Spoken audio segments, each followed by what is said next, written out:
Močna rockerska balada, kako pa je vam bilo stati za orkestrom?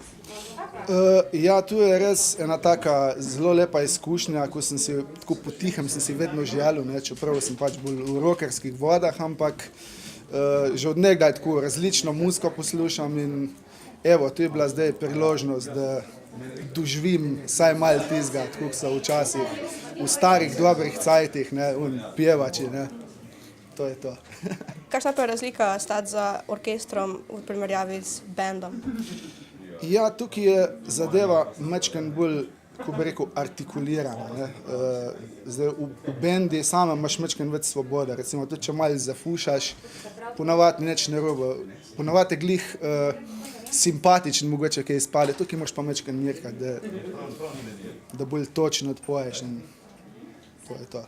Za vse oboževalce Requiemov, kaj se bo zgodilo z vami, ker vemo, da skupina je šla malo?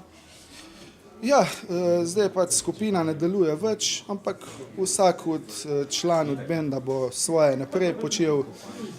Jaz, moja ljubezen je še kar v rock glasbi in tu bom skozi počel. Če pa kakšna takale priložnost, kakšno popevko, pa tako se pa nikoli ne bom branil. Okay.